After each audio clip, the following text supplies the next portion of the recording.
Get ready for a historical treat. I'm in a very special place known as the Fredonia Opera House, and we're about to give you a special access tour. Welcome to Wednesdays with Willa. I am your host, Willa White, and this is my weekly podcast show that airs on Wednesday mornings at 10 a.m. Eastern on my Facebook page, Willa White Medium. It also will be on my YouTube channel as well as the Lilydale Assembly Facebook page. Feel free to like and share and follow and subscribe so you can get more great shows of Wednesdays with Willa. This is year 7 of my show, so you've got lots of great archive videos of past shows with great guests and fabulous topics. So I encourage you to peruse all those and binge watch to your heart's content. And as I said, we're on a special access tour of the Fredonia Opera House, and that's located in Fredonia, New York, which is not too far from Lilydale, about 10 minutes. And this is a very special place, as you're about to see. And I do feel that folks from Lilydale and bygone age did visit here and enjoy the fabulous entertainment that was here. And we do have with us today as our special tour guide, Rick Davis. Thanks for being on the show. Hi, Rick. Happy to be here. Thanks for having me. Yes, and Rick is the executive director of the 1891 Fredonia Opera House Performing Arts Center. Yes, you've got the whole thing in. I got the It's mouthful. a mouthful.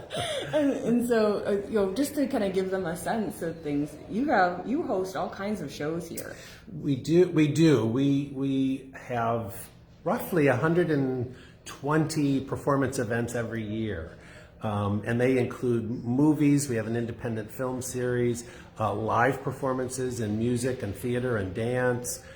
We are the local licensed venue for Live at the Met operas that come by satellite transmission from New York City. We do the same type of arrangement with London's National Theatre, and so we have National Theatre Live programs. We have a Chautauqua County History Lecture Series that is free and open to the public. We are a rental space, so places like the performing arts groups at SUNY Fredonia rent us quite often. So we kind of do a little bit of everything. And even weddings. You've had weddings Weddings, here. that's right. I was married here. Yes. and yes, we probably have anywhere from 3 to 6 weddings a year, wedding ceremonies here in the theater. It's a very dramatic place for a wedding. Yes. Because weddings are kind of theatrical anyway. They are. So yeah, our mission is a variety of entertainment. I like to digest it down into we're something for everybody. Yes, and I think it's wonderful that you're able to do not just local, national, but international. Yes. I mean, this is what a stage to have. Yes, thanks. Thank you. So we're about to go on a wonderful tour from top to bottom, probably not in that order. We'll have to see with the surprise of all of that. It happens organically. And I cannot wait to see. We're glad to share. have you. We're glad to have let you. people. We want to let people know that they can find the Fredonia Opera House online At fredopera.org. So Fred, like the man's name. Yep. Opera. Oh, not Oprah. Opera. Fred Opera. OPERA.org. Beautiful, Yep. beautiful. All right, well, let's get to it. What would you like to show us first?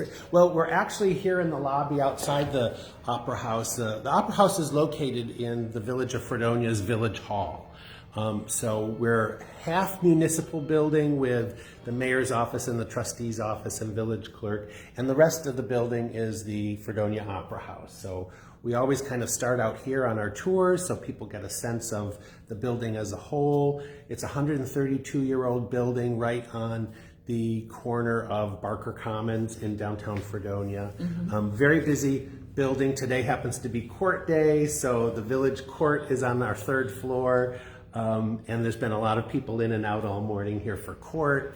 We're also at tax time, so people are in and out paying their tax bills. Well, let me just turn this around so people can kind of see some of the other areas here. So this is what we're talking about. We've just come in, and it's an old brick building. I'm sorry I didn't show you the exterior, but we're inside already. It's a wet, rainy day today. But you can see they have just such beautiful, gracious staircases, and as Rick said, we've got the town hall area, and there's also a police station, right?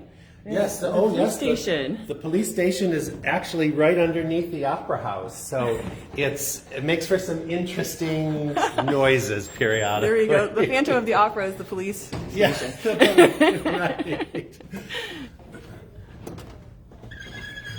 And we always start our tours. We'll start up in the balcony, so let's we'll do go it. upstairs. Oh, and Rick up these beautiful stairs.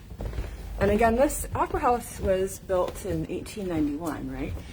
The whole building was completed and opened in 1891, and it's always been part municipal building, village hall, and part opera house. In fact, the building itself, the opera house itself, when it first opened, it was really a vaudeville theater, but it also served as the community gathering space. And I'm sure that Lilydale folks back then came here to hear what was going on, not just in the world of entertainment, but also what's going on from a community standpoint. I know you've probably dealt with the fact that Lilydale got its start in Leona, just down the road. Yes. And certainly that's close enough to Fredonia that people would Leona's like here. 5 minutes. It's if that from the opera house here. And today it's And Lilydale's like 10. So people would have been gathering here for community meetings to hear what was the order of the day, what was happening in the communities. And that was 1891. Mm-hmm. As I mentioned, it was a vaudeville theater. Some of the well-known performers during the vaudeville day that were here, that we know performed here in Lilydale, include Harry Keller, who was a very well-known magician. In fact, he was the mentor for Harry Houdini. It's where Harry Houdini, and that's not really his name, picked up the Harry from his mentor Harry Keller. So Harry Keller performed here. There was a group, a film crew out of Meadville, Pennsylvania, a number of years ago that was working on a documentary about Harry Keller, and they actually performed, or they came and filmed here a teaser trailer to try to raise money from investors. And they had an actor portraying Harry Keller on the stage when they did the filming and such. So I like to think that we're part of that documentary in some way, and bringing Harry back to life almost from many, many years ago. So Harry Keller performed here. Gypsy Rose Lee performed here, not when she was the burlesque star Gypsy Rose Lee. No, earlier when she and her sister June Havoc were touring the country on the vaudeville circuit. They had a stop here in Fredonia and performed here. And we know about this because she writes in one of her memoirs, she writes that June got the mumps while they were here in Fredonia. And they were stuck in Fredonia for over a week's time. Did not have a good visit here. And that kind of is a running theme later. You'll hear more about that, people not having a good time here in Fredonia. There's also some evidence that George Burns and Gracie Allen performed here. We're still researching that, but there's been some indication, a brief mention historically in some newspaper advertising that they were here. So we're trying to track that down and have more concrete information on that. And then probably I will say it's a legend, and it's a folklore legend, which means it's not really true. The big story is that the Marx Brothers performed here, and they didn't have a good time here.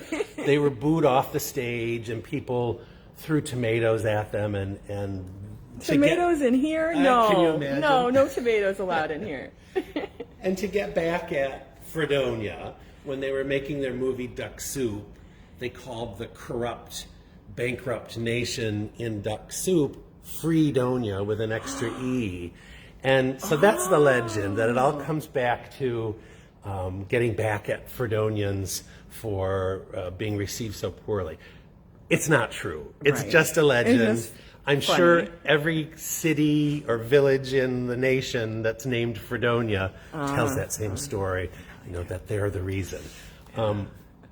However, the true part of all of that is when the movie did come out, the film studio worked with the leadership in Fredonia to create this bit of spin to promote the movie. And there's media coverage and photos of Harry Hickey, who was the mayor of Fredonia back then when the movie came out, on the phone, very angry with the film studio, supposedly complaining about disparaging our village name in this movie. And he actually wrote a letter to the film studio saying that it disparages Fredonia. It's a black eye for our fine city, and he suggests that the studio and the Marx Brothers change the name in the film to something other than Fredonia. And he got a letter back from Groucho Marx thanking him for his correspondence and saying that the village of Fredonia is disparaging the name of their movie, and he suggests that we change the name of our village. Oh. And it was all, and these exist, and they're in the museum over here, and they're on the college campus in their archives. It was all publicity stuff. Of course it was. To promote the movie. Yes. So it's kind of fun that we were a part of that, and everybody in town tells the tale that we're the reason in Duck Soup the country is called Fredonia. And actually, SUNY Fredonia picked up on that in the early 80s. There were some students who were Marx Brothers fans, comedy fans, and they created the Fredonia Marxonia Festival, kind of with that as a connection, the fact that Duck Soup came from Fredonia. Sure. And it was held on campus for probably half a dozen years, and then the students went on, and there was no interest in picking that up. But around 2013, 14, somewhere in there, the years have gone. As I get older, the years, I think something is 3-4 years ago, and it's double that, Yes. But the college actually picked the Fredonia Marxonia Festival up and started offering it again, and we partnered with them, and we were actually a venue for some of the events. As things happen, that festival's gone by the wayside again, and it doesn't occur anymore. But give it, 15, 20 years, and someone will pick it up again. So that's what the theater was when it first opened, and silent films were here, and eventually, as talking pictures became the popular form of entertainment for people because they were affordable. You could go to a movie a lot cheaper than a live stage show. The theater really became just a movie house. And so from the mid-1920s until 1981, it existed just as a movie theater. Various names. I think the last name was the Winter Garden, which many people in our area will remember coming here to the Winter Garden to see films when they were young teenagers, and it was called the Bat Cave unofficially because as the Winter Garden, as the lights would go down to start the movie, bats would come out from the attic and would fly around and then find their way out, to the outside. But it no was, longer though. No longer. No longer. But yeah, people that have not been here in a very long time, or since it was restored, will come in and say, "Oh, I used to come here when this was the Bat Cave," and we all know. Yeah, we all know what they're talking about. Oh, that's great. But it was just a movie theater until 1981. It closed. It had not been well maintained. Actually, the whole village, the whole building had not been well maintained by the village or the management of the theater. So the theater closed in 1981. The last film to show here then, as the Winter Garden, was Arthur with Dudley Moore and Liza Minnelli. Oh, wow. So in 81. And actually you were not able to come up to the balcony for probably 2 years prior to that because it wasn't safe. You could feel movement under your feet if you had too many people. You don't want movement. No, Right. not at all. So the seats were in terrible shape. There were tears in the screen, in the movie screen. It just had not been maintained, and it finally just closed down. About the same time, the village leaders were thinking about tearing the building down because the village hall portion had not been well maintained either. Sure. Thankfully, there were citizens in the community who said, "Oh my goodness, you tear this building down. It's a significant structure on the town square. It's architecturally interesting. Isn't there something you can do besides tear it down? Can't you restore it? Can't you renovate it?" And the village leaders said, well, bowing to public pressure, and there was a lot of that pressure. There was a whole grassroots group of citizens who mounted this campaign to save Village Hall. And we have buttons that circulated. Everyone was wearing buttons that said "Save Village Hall" with an image of the building on it. So the village leaders said, well, here's what we'll do. We'll put it on the November ballot as a referendum to restore the building, restore Village Hall. If citizens vote to do that, we will bond the money, borrow the money, and that's what we'll do. Well, it passed overwhelmingly. Yeah. And so the village did just what it said. They borrowed the money and they restored Village Hall. They didn't touch the theater because they didn't want to operate the theater. Right. They owned the building. The theater had always been a leased facility. Somebody operated it for profit as a tenant of the village.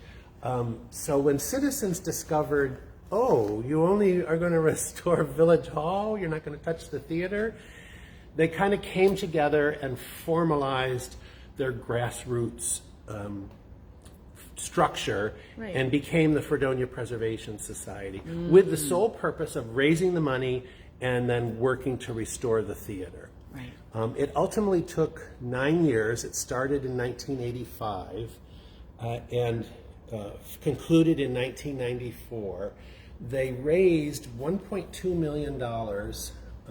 All but $250,000 of that was local funding from individuals, from businesses, from foundations.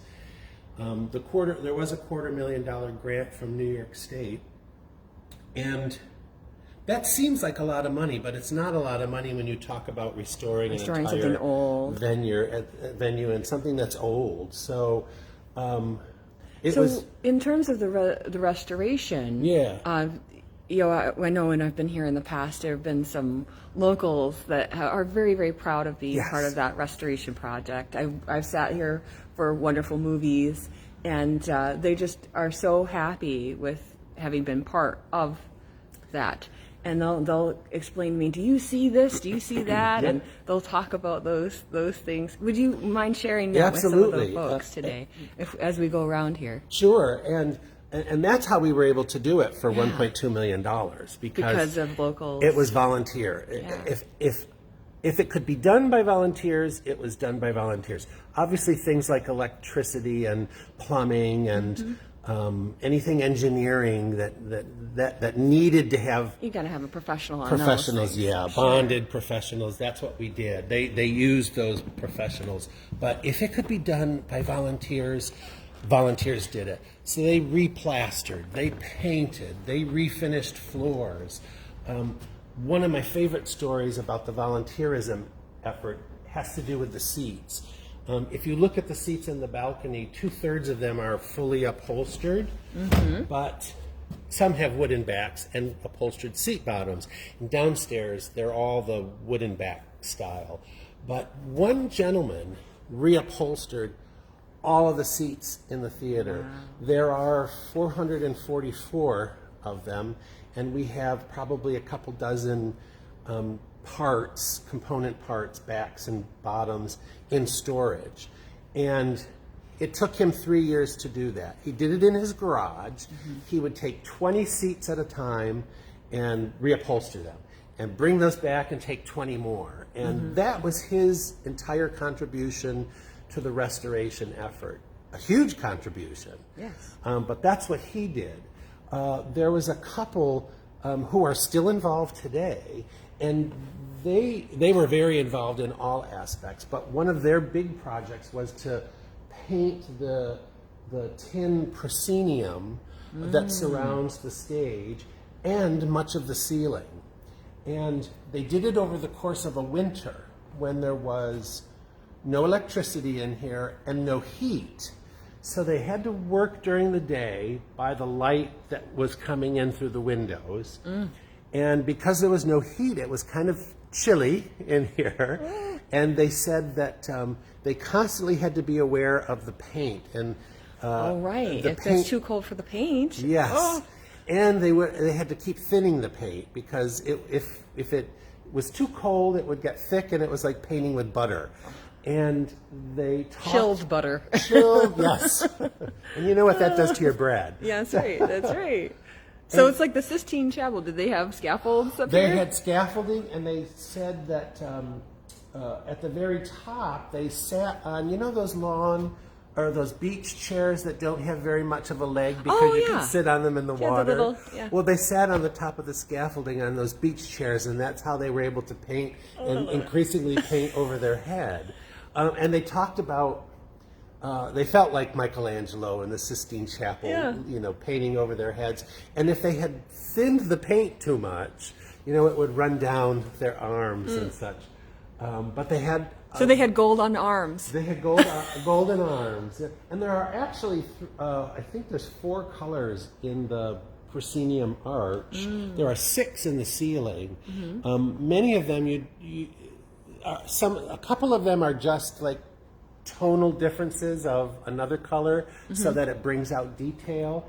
And as we get close when we're up on stage, you can see that in the gold there's actually a mauve base to that, and it helps bring They really out got the into detail. it. Great. So, but they said, I asked them once, well, how long did it take you to do this? And they said it took them all winter. They painted every day, sometimes just an hour, but sometimes longer, or as long as the light would allow.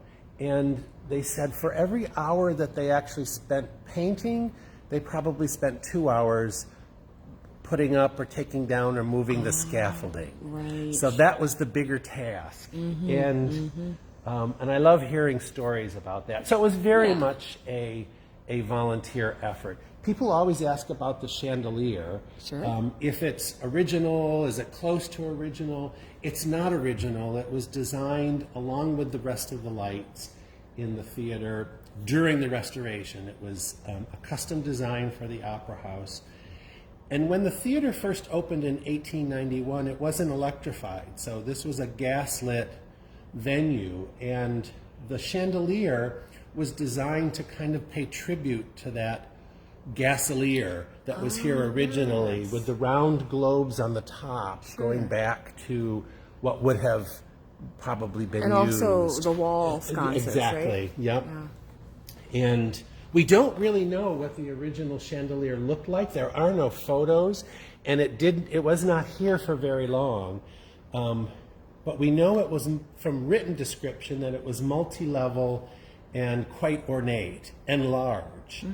It wasn't here for very long because village leaders were concerned with the weight of it. Being a gasolier, that it would have been tubing and piping, which would have been heavy for the gas flow. And if you've been to the Phantom of the Opera, You know what could you happen. know it can happen. And that's what they were afraid of. Yeah. So they removed it, and it was replaced with a very small, Sure. More reasonably sized. that yes. fit up into the dome. So this is actually something that. I want to go closer so I can show them the dome, because I know from this angle that I've Oh, been and you showing see them. that, yeah. Yeah, so I want to show them in the center there. Isn't you that s- lovely? That's why he's talking about the many colors that they had to use. And you see the fretwork up there. Everything that's black is actually open to the attic. Oh. It's actually a cutout. Oh, It's so black. people can peek down. Yes, if you're up on top of the dome. It's black because we have a lid on it. Yes. But that's where the bats originally would have come descend down from there. through. And I know I did a tour, not on the show here, but I did a tour of the Regiment, and we went way off into the attic, and they have little, you can peer down. Peer and down all. in, Yeah. So it's like that. Yeah. In here too. So, good. But that's some of what the volunteers were doing, and thank God that they did, because the theater is what it is today. And then you can see down below all these lovely seats there as well. And we'll show you briefly that in a little bit too. And we can actually head down Let's there. do that. And I'll mention, one of the big challenges during the restoration, I said earlier that you couldn't be in the balcony for the last 2 years of the operation as a movie theater because the floor moved. Well, what they discovered during the restoration was the reason for that. And it was that the floor joists had rotted alongside the walls. And so what was holding up the balcony were the staircases. Oh my. And the few poles that were in place at the front of the balcony. And that really was all that was supporting the balcony. So it would have been terribly unsafe. So here's some lights. I just want to show you a close-up of Yes. some more of those lights. Isn't that beautiful? With the round gas tribute globe on top, and then of course the bottom is definitely more of an electric Really lovely. style. But the solution to the balcony and the floor joist was they added this beam. Actually, it's 3 beams joined end to end, and they go through the side walls. And they added these poles to support the beams to stabilize the balcony. So these are steel beams, and then these poles actually go down through the police office beneath us and into the bedrock below the building. Wow. So it's very, very stable. Yes. This pole actually goes through the reception desk, the main reception desk of the police department. And we always joke that if we're in trouble, we can do Morse code on the pole, and they'll come running. We don't have to do that, actually, because they can hear very well what's happening up here in the theater. Oh, can they? Wow. I had to go down during a show once to help a patron. He had a car trouble in the parking lot, and we went down into the police department. And I walked in, and I thought, oh my God, it's as loud here as it is in the theater. So they kind of get bonus performance. They get free performances, which they don't always like. But Well, it's funny because I was thinking, there's that one song, knock three times on the ceiling. and you want me. Yep. Twice on the pipe. Yep. The converse is also true. We periodically, because they're below us, we sometimes hear if they have a rowdy the rowdy one person down there. Yeah. We do hear that sometimes coming up through the floor. Not the sort of thing you want to hear. Sure. So the one of the things that was unique about the architecture of this venue is the full horseshoe balcony that goes So I'll do a basically sweeping shot here. Yes. Yeah, from proscenium to proscenium. And it's interesting that when they were talking about the balcony and Don't get dizzy. how to stabilize it, be careful, spinning around.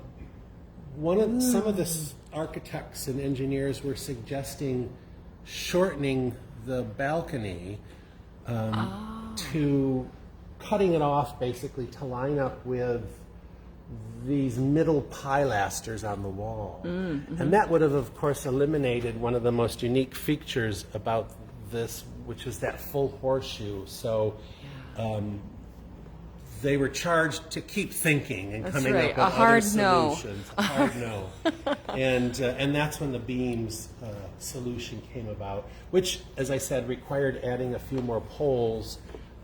Fortunately, the poles are thin and aren't as much of a visual distraction as they could be. So. Yes. And so I just want to point out to folks, these are wood. Yep. I'm knocking on the door here. Yeah. These are wood backed, but they have the plush upholstered seats. Yes, seats. And hopefully not for much longer, because we are actually in the process now of, we've written a few grants, we've approached some donors and some foundations to raise money to replace all of the seating in the Opera House. These seats date back to 1904-05. They have been in this space since the 1920s, and then of course were restored in the 1980s. But the seat bottoms, the seat cushions, are now 30 plus years old. These seats are 15 inches, 17 inches, and 18 inches wide, which is very small compared to abysmal for the American body today.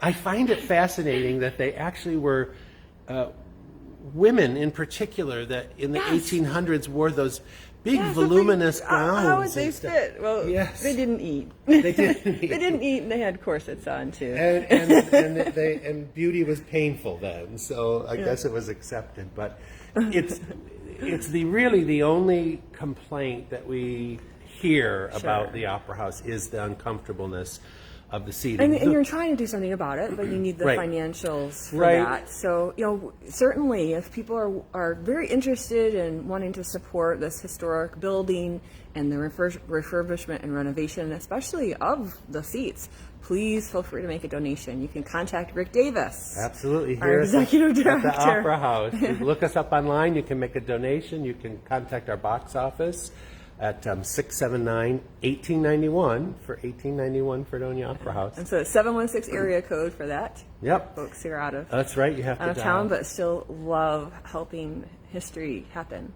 So we hope within a year's time that we'll actually have new seating in here. We have identified and we have sample seating that we're going to be installing. It's just a matter of finding the funding. We're optimistic about a state grant that's currently pending decision. So, but it's a matching grant, so we have to come up with the rest of the funds.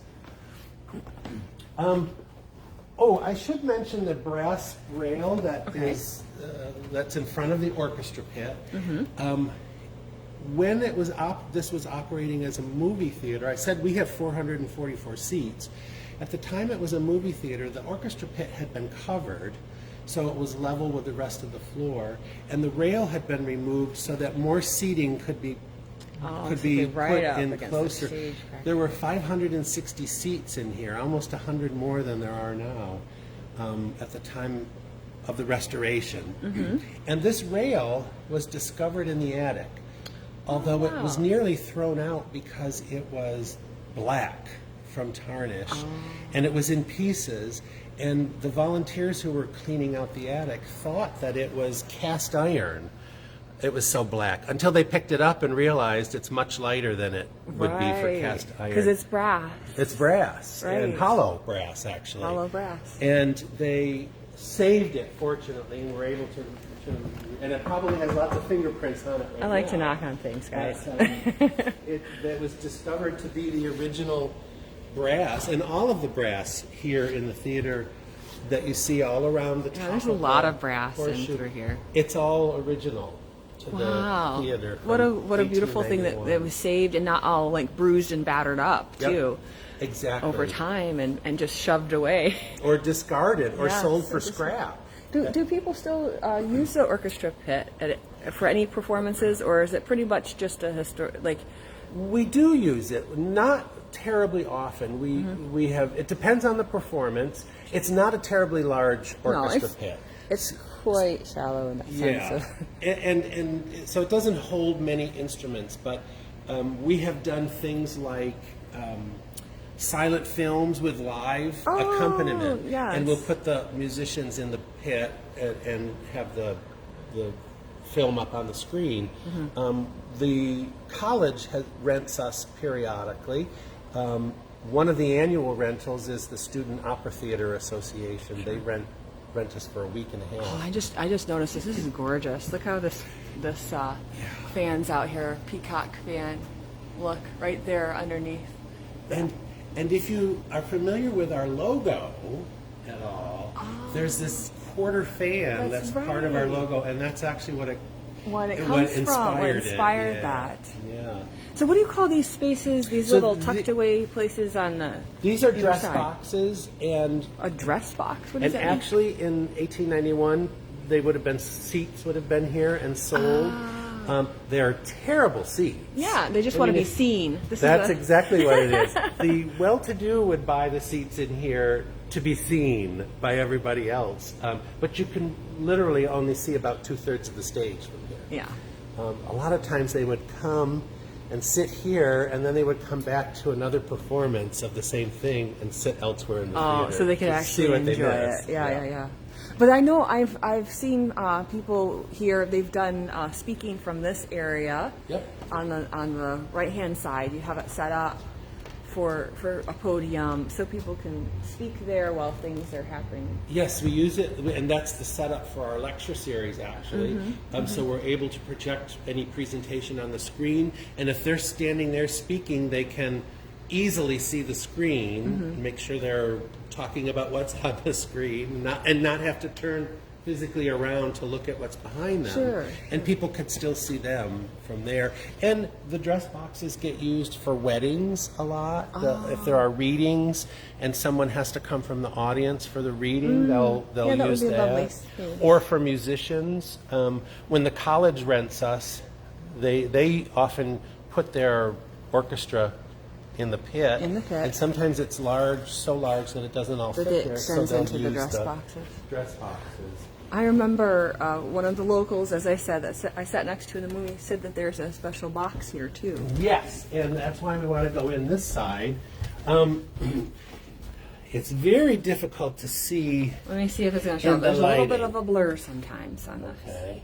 Oh, But this is some of the original stenciling that appeared on the walls in 1891 when the citizens in the Preservation Society were restoring this.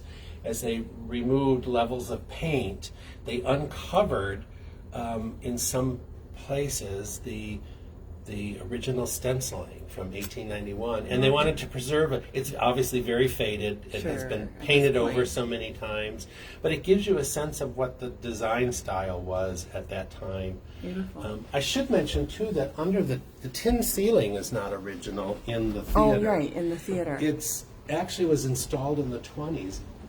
Much like what you saw on this wall, there's a frescoed ceiling under the tin. Oh. And when they were doing the restoration, there were about 32 panels, squares, missing from the tin ceiling. Should I close this door behind me? Sure. Okay. And there was lots of discussion about, do we keep the tin ceiling? It doesn't close fully. It doesn't close fully. Okay. I give up. Do we keep the tin ceiling, or do I like this view. This is really cute. And through here. I'm actually going to raise the screen. He's doing some stagehand jobs right now. Isn't this so cool, guys? Let us know in the comments that you just love seeing this sort of old meets new. Old meets new. We're actually set up. Well, we had a movie last night, so we have our sound system for our surround sound system for our movies, and our movie screen down. And, but this gives you a sense of what it was like to be a performer on the stage and looking out at the venue. But the tin ceiling, they really had a lot of discussion about removing the tin and exposing the frescoed ceiling and using that as the inspiration for their design for the theater. But what they found when they went into the attic was, as they explored the condition of the original ceiling, there's much of it that's missing. So there's spots that you can stand on the attic floor joists and look right down and see the tin, the underside of the tin. Yeah. So it was decided to keep the tin They did have But they kept the fresco underneath it it's for under history. there. Yep, And, it's just covered. yeah. It's and still it's actually, there. I would consider it somewhat protected then, too. Yes, As long from- as the roof doesn't leak, Right. we're good. Exactly. Yeah. Because sometimes when you unearth it and keep it, expose it to the air too much, then it can't. Yeah. Then Stay, it yeah. fades more, and Yeah. and it's an upkeep thing. So they kept the tin, and they did have to find. They had a challenge finding the pattern to replace the panels, and they ended up that they had to remove some panels, completely clean them with toothpicks and toothbrushes, and remove any trace of paint from over the years, so it was a pristine panel, and send it off to a company in Ohio that used those panels to make a new mold, and then they could make new panels from the mold. And that's how they were able to replace all of the missing panels. That company still, to my knowledge, still sells this pattern, and it's called the Fredonia pattern. Oh, that's so cool. It's kind of neat to think that people in their homes and businesses might have a piece of the Fredonia Opera House. Yeah, or the name Fredonia. is, I love it. So here we're on stage. It's not as big as a lot of people think. When people come up, we get that comment a lot, like, "Oh my God, there's no room back. There's hardly any room Smaller backstage." than I thought. So it's one of the reasons we have to be very, very careful picking shows that we put on the stage, particularly theater or theatrical pieces or stage plays, because if there's lots of set pieces, there's really nowhere to put them. Right. We only have about 11 feet of wing space on either side, and that's where actors are making their entrances and exits and kind of hanging out when they're not out on stage, so you can't have a lot of set pieces. And it's probably hard to see, but if you look up in the middle here, you can see through the lighting grid, you'll see some ductwork. That's our air conditioning system. So the other element of our stage is, in many stages, lighting can come down and go up, and and scenery can come down and then can disappear up above the stage. We don't have the fly space above that, so there's nowhere to take a backdrop, for example, that's hanging of scenery and send it up away where you can't see it anymore. So we're what's called a dead hung theater. What you hang is dead hung. It has to stay there for the performance. And that's fine if it's a backdrop that's used throughout the whole piece, but that's something we have to really look into when we're booking shows and making sure that our particular venue can accommodate what's touring and what we book. An interesting thing we found in the attic is hanging on this wall here are three. See if I can feature those. Yeah, it's hard with the light there. Right, the three panels? 3 panels, scenery panels that were discovered in the attic. Oh. And they would have hung on the edge of the stage and kind of served as a framing device for the scene. The oldest is the one on the right that's actually a green silk fabric and then is painted. It's from 1913. And then the middle one and the one next to it on the left, they're both painted canvas. The one on the left is turned so the backside is visible. And I don't know if you're able to pick it up on your camera, but the reason we have the backside showing is because it says Fredonia Scenery Curtain painted by A.L. Davis, Fredonia.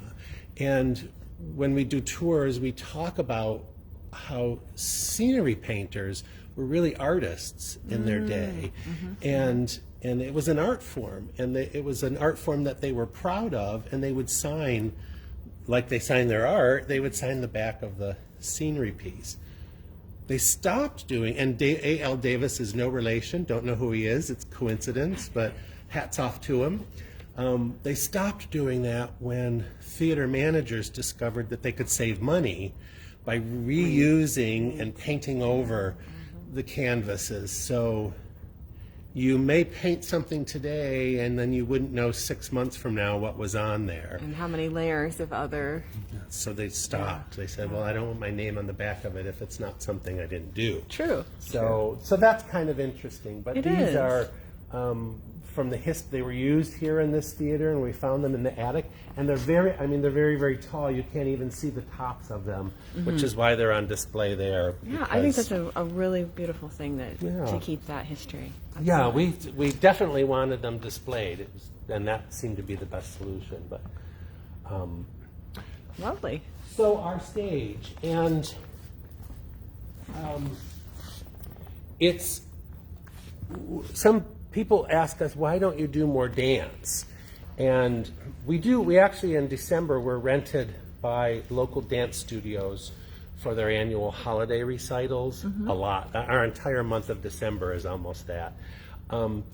But when people ask us about dance, they often ask about ballet. Can't you do? Because there's a couple ballet companies here in town, and they'd love to see them presented here. Our floor is, while it's kind of a hollow floor, it's not really considered a sprung floor because there is a hollow space underneath all of this. Do your flamenco again. Yeah, it has a little give to it, but Yes. not much. And we do not have a marley floor that ballet would require. So we're appropriate for modern dance, and we do get some of that, but not really for classical ballet, for example. But we do. You do what you do can what in we the space can, that you have. and the local dance studios, they're happy to be here, and they love the space, particularly at the holiday times when we're all decorated Oh, for yeah. the holidays. I'll take you downstairs where we can see Let's the do it. dressing rooms. Turn on some lights as we go down. These are 1891 stairs, circular staircase that goes from the dressing rooms to the stage. So think of the number of artists' feet that have trod these stairs. They're very narrow. I always tell people, be very careful coming down and hang on to the railing.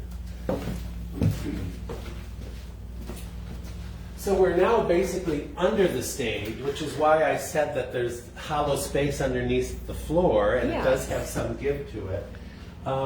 And the police department, for those of you who remember that the police were underneath us, are going to be that way from here.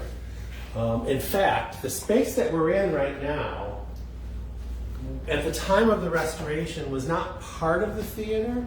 It was occupied, it was space that was occupied by the police department, and they used it for storage of trash, basically.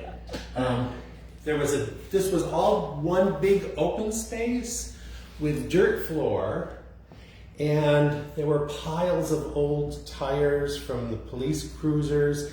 There was a huge pile of rusted bicycles. I don't know where they came from. Just lots and lots of trash. Originally, in 1891, I'm told that there were horse stables in here that were used by the fire department for pulling the steam pumpers. Not for very long, because the fire department relocated, and I guess at some point they didn't use the horses anymore, and it wasn't needed. And that's when the village police took this space over and used it until the early 1980s, when we grabbed it and it became part of the theater space. But we definitely wanted to use it for dressing rooms. And we have two what we call choral dressing rooms, because they accommodate multiple people. They're kind of mirror images. They each have bathroom facilities. And there's a green room space also down here, which you can... Oh, there's the Winter Garden right there. Yes, old Yeah, movie there it posters is. from Old the movie from the posters. Winter Garden. Yeah, Yeah. when it was the Winter Garden movie theater. And hang in there, folks, because we have another section to show you, and after we go down here. So just as a teaser, we have Yes. some more things to show you. Yes, and here's our green room space. This is where the artistes hang out, And musicians. I always ask actors. stories. I said, I asked them, why is it called a green room? Because you hear that on the Tonight Show and That's stuff, right. that the artists are hanging out in the green room. Why is it a green room? They're never really green. Yeah. And I've gotten a lot of answers, and I honestly don't know the real answer, but the one that seems to make the most sense, and I've seen it in a little bit of research, is back in the days of vaudeville, the young up-and-coming actors who weren't really part of the show yet, but they would come and they would hang out hoping that someone would be booed off stage or someone would take sick, and they might get pulled to fill in, a spot. They would hang out in the same space, and they were young and they were green. Like greenhorns, yeah. Greenhorns, Yeah. exactly. And so that's kind of how it evolved into the space that the actors or the artists hang out when they're not on stage. And isn't this neat? Like, we've got this print over here. And that was an architectural rendering prior to the restoration of how the Opera House could appear. It was used for fundraising purposes. And actually it's pretty close to what we ended up. The seating configuration is different, and the coloration is different, obviously. But Right. Very good. we talked earlier about volunteer stories, and one of my favorite volunteer stories has to do with the space down here. It was before the walls were put up, and there had, as I said originally, it was dirt floor here, and it was still dirt floor at the time of the restoration. So there were a group of business owners and business executives who worked all week, but still wanted to be involved in the restoration of the Opera House. So one night a week, Monday night, they would all get together as a group and come down and do whatever needed to be done. And they called themselves the Monday Night Crew. Ah. And so this happened on a Saturday, that the Monday Night Crew had been enlisted to come help lay the concrete floor. And so this Saturday, early Saturday morning, this window over here, we're now at street level. And this window over here had been removed. We're at street level, and you were right across from the church and DFT, actually. This window had been removed, and the concrete pumper was outside, and in here the rebar and cross hatching had all been laid, and it was just ready for concrete.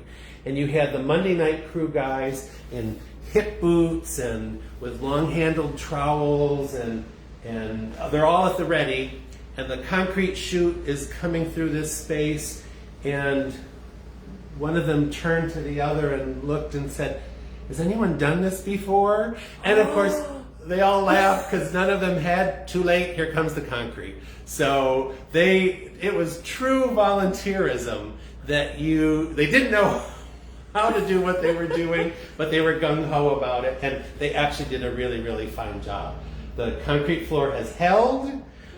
We paint it every year about this time, actually, because after the dance recitals in December, you get 85 girls down here with their tap shoes. The paint takes a beating. Yeah. So, and this looks like an old chair here. It is an old chair. It was actually donated to the theater by Jefferson and Wendy Westwood, who had it in their home. Yes. And somewhere I have the provenance of it. I think it came from a theater in Michigan. And not knowing what to do with it, we utilize it down here. It's actually quite comfortable seating. It's similar to the style of seating that we're going to be replacing ours with. And another seat that exists is the original sample chair for the Opera House when we were raising funding to restore the theater. So Look at that style. kind of cool. We just have them, the artists use them, and people that are down here use them. But this is our space. This is our dressing room space, and we hear from artists who perform often in these types of theaters that there's not usually very good dressing room space in some of these old theaters. Often it's just a segmented or curtained area backstage. Oh, this is much better than that. So they're very, Sure. they're very we're happy. those things. So we're going up. This would be an orchestra pit entrance.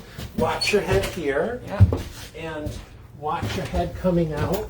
You almost have to bend over and don't stand up too quickly. You'll hit your head on the edge of the stage. I'm glad you're telling me it because I'm a tall girl. Yes. And you're in the orchestra pit. Lovely. But I thought we would go. Yes, we want to show them some of those museum pieces display, yeah. that are really fascinating. Then it'll be the end of our tour, I do believe. So hang in there, folks. We're doing a great job. We're doing a walk. And I forgot to mention that the Spirit Rooms of Lilydale, which is a documentary, was featured here Yes. when it debuted. Yes, it was. We were one really point. happy to have. This is our entrance for those with mobility issues. It actually comes out to a ramp that overlooks the lobby and goes to an elevator. So the Opera House is handicap accessible. You can get to the first level of the theater without using any stairs at all. If you come in the Temple Street entrance, under our marquee, the elevator access is right inside the door, and it will go to the lobby, to the main floor of the theater. It doesn't go to the balcony, unfortunately. And so we're going to go in, and we're going up to the Going up. second floor of Village Hall. Outside of the administration offices where we hang out every day is a display that was done at the time of the restoration, and it has a lot of old artifacts and photos and things, some of which I've kind of referred to during the tour, but it's kind of interesting to look at. I like it. I had to show it to you guys, and also because I want to look at it again. So this is this is the display of the Yes, theater. we've just come into this place. I guess I should back up a little bit so So you can people see the whole that. thing. Yeah. So we can see how there's some display cases here, and we're going to highlight a few of these items for you. And in fact, so here is a photo. We talked about the frescoed ceiling underneath the tin. You can see where panels were missing, and that's the ceiling underneath, the design of the that's frescoed what it looks ceiling. like. Okay. Underneath the tin. You can, when it was the theater, you can see in this photo that all of the windows were boarded up. And you see one of the old, not original, but movie theater style sconces, lighting fixtures that were installed. And we actually have the only one remaining Oh, let's go over here. up Let's on take the a look, wall take a here look. so people can see it. Oh, so look at that, guys. That's the old movie theater lighting. When it was a movie theater, there were colored lights in here. And remind me, what years was it the movie theater? So it was a movie, What year were just a these movie lights? theater from 1926. Because I was to going to say, this looks like the 1981. 1920s with Very its style. Yeah. We call it Navajo Art Deco, kind of, because this is Because it has the arrow. really has this kind of Native American influence, and Right. but very deco. So definitely Very the 20s. deco. And there were 3 different carpets in the theater. And so you see some of the photos of some of the samples that were there as well. And somewhere in here, where did I'm not out here every day, so I don't, there's a photo of. And so these are different things that would have been used back in the pulley system of it? Yes, backstage. These are all Backstage. backstage things. Some of our awards. And then these are old Opera House bills, as it were, right? Yeah, oh, here it is. So I mentioned that the original chandelier, the gasolier, was removed. That's what they replaced it with. If you can see, it's very, very tiny. Oh, it's dinky. It really is. It's so inappropriate for that space, but they were afraid the big chandelier in the Opera House will fall down someday and bing somebody on the bean. So the board voted to have it removed at once, and that was the replacement. And then you have this gorgeous one. So there was this trolley car system. It looks like, are those trolley cars? What are those? Yes, it was the Buffalo and Lake Erie trolley system, and it used to actually run between. There were trolleys that went between Fredonia and Dunkirk.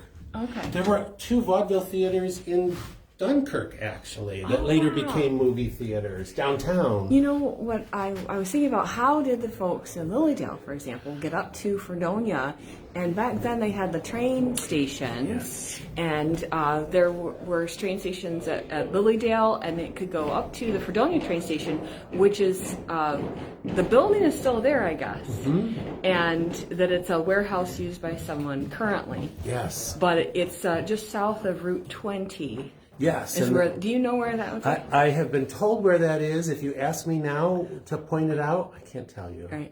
But I have been told. I don't So that's remember. people would probably have taken the train to come up to Fredonia for all kinds of reasons. And the rail line, of course, has been since abandoned. Sure. Now is part of Rails to Trails, I think. It has been changed over to that. Yeah. Yes.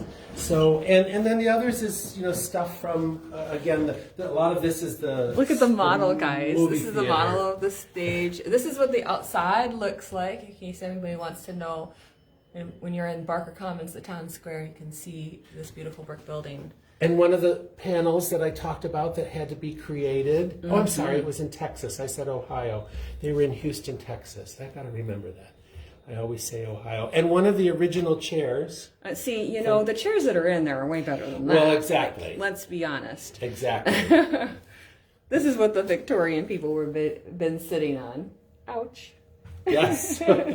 And we talked about painting the proscenium with all the scaffolding. I mean, This is what he was talking about, guys. can you imagine taking that down? And again, some of the original stenciling that's under the ceiling, that frescoed ceiling, there's little bits of that. And then look at the old reels, old film reels that were used in the movie projectors here. And for anyone who knows anything about film projection, you know probably that now films are presented digitally in movie theaters. That happened in 2012. The film industry said, everything's going to be done digitally now. No more 35 millimeter. And that's why. So our 35 that millimeter guy's- projector from 1937, which we were still using in 2012. 2012, guys. And it worked great. We had to replace it with a digital system to show films. It's so big. Which was not a inexpensive proposition. It was $80,000 for a new projector. And many movie theaters actually kept their old ones, in their old 35 millimeter in place and added the digital as well. We didn't have room in our projection space for that, but we wanted to keep this so people could see what how the movies were presented. Really is 10 years ago, a little more than 10 years ago, 2012. That's incredible. So time has been ticking by. My goodness. And look at it, has like a smokestack thing. it vented the hot air from the out through the ceiling. So much I think into the attic, actually. And and we used to have to thread the film down through this, and I've been here before when the film would break, and then you had to quickly catch it and rethread, and then it could start up again. It was, oh my goodness. That actually was one of the benefits of this being mechanical. Something happened, you probably could fix it on the fly. True. And finish showing the movie. Today, with a digital film, something happens, it's probably not anything you can do. I forgot to ask, how many years have you been working here? So this is I just entered my 18th year. Wow. Is that right?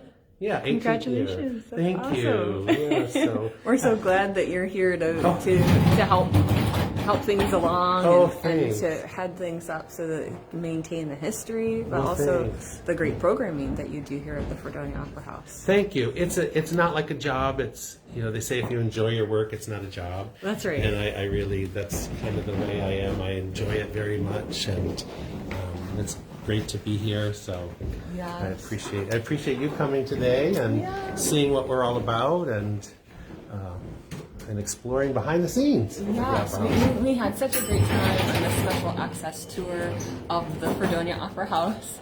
And you can hear all the There's a hubbub lot around of us. we're in the because- village hall part, so there's Yes. lots of As activity. Rick was explaining earlier, this building has many different spaces and functions Yes. to it. So hope you all enjoy the tour. Please let us know in your comments, like, share, follow, subscribe, and I'll have another great show for you next week on Wednesdays with Willa, same time, same place.